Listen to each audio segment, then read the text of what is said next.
여러분, 혹시 이런 상상 해보신 적 있으세요? 70살이 넘어도 여전히 전세금 올려달라는 전화 받고 밤에 화장실 가다가 문턱에 걸려 넘어지고 하루 종일 TV만 보다가 누구한테 전화 한 통 못 받는 내 모습? 아이, 설마 내가 그렇게 살겠어? 싶으시죠? 근데 지금 대한민국의 현실이 그렇습니다. 무전장수, 유병장수, 무업장수, 독거장수. 이 네 가지가 바로 100세 시대의 공포 4종 세트인데요.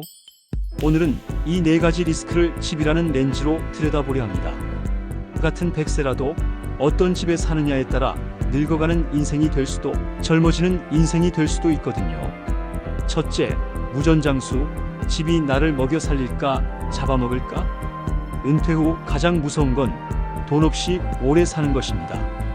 노후 자금은 집값으로 다 묶여 있다는 말, 딱 우리 얘기예요. 예를 들어 볼까요? 30평 아파트 한 채는 있는데 현금은 2천만 원도 없는 70대 부부. 이런 경우 집은 자산이 아니라 돈 먹는 괴물이 됩니다. 관리비, 재산세, 수리비 계속 돈만 나가거든요. 그런데 같은 상황에서도 이렇게 바꾸면 달라집니다. 다운사이징, 30평 팔고 20평으로 옮기면 수억 원이 현금으로 남습니다. 생활비 숨통이 트이죠. 주택연금, 집은 그대로 살면서 매달 연금처럼 돈을 받습니다. 집 팔면 갈 데 없잖아라는 걱정을 덜어주죠. 방 나눠 쓰기, 요즘은 남는 방을 청년한테 임대하거나 에어비앤비 같은 공유로 활용하는 분들도 있어요. 즉, 똑같은 집이라도 어떻게 쓰느냐에 따라 나를 먹여 살리는 집이 될 수도 나를 잡아먹는 집이 될 수도 있다는 겁니다. 둘째, 유병장수. 집이 병원일까 위험지대일까? 두 번째 리스크는 건강입니다. 사실 노후에는 돈보다 더 무서운 게 병원 단골 되는 거잖아요. 근데 생각해 보세요. 지금 집이 나이 들어서도 안전할까요?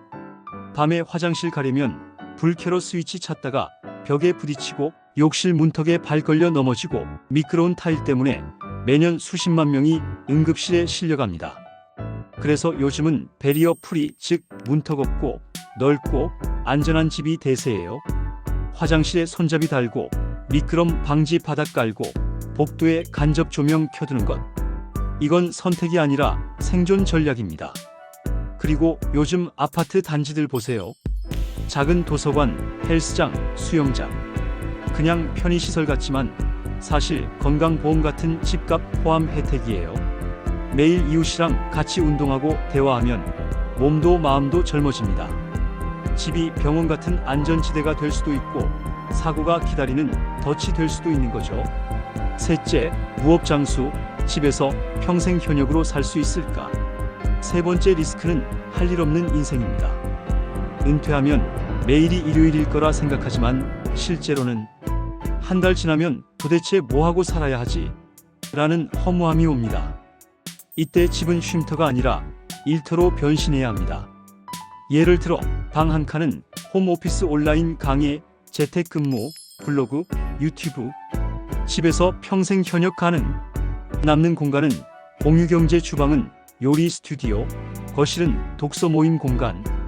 공간을 나눠 쓰면서 소득도 얻습니다.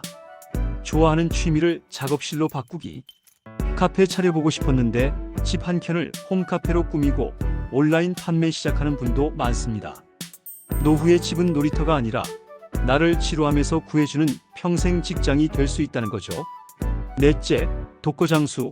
혼자 사는 건 괜찮지만 고립되는 건 위험하다. 마지막 리스크는 외로움입니다. 통계 보니까 서울 고령 1인 가구가 벌써 50만 명이 넘습니다.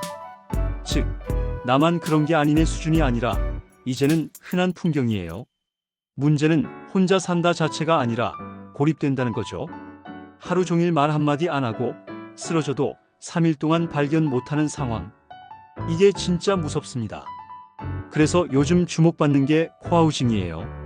내 방은 따로 있지만 거실이나 부엌은 공유하는 형태. 독립은 지키고 외로움은 줄이고라는 게 장점이죠. 또 요즘은 친구끼리 모여서 황혼 쉐어하우스 만드는 분들도 있습니다. 같이 늙어가자. 이런 건데 의외로 생활비도 줄고 훨씬 활력이 생긴다고 해요. 즉, 집이 나를 세상과 이어주는 다리가 될 수도 있고 외로움의 섬으로 만들 수도 있습니다. 정리해 볼까요? 무전장수.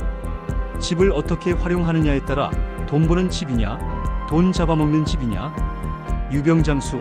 집이 병원 같은 안전지대냐, 사고 대기 중인 지뢰밭이냐. 무업장수.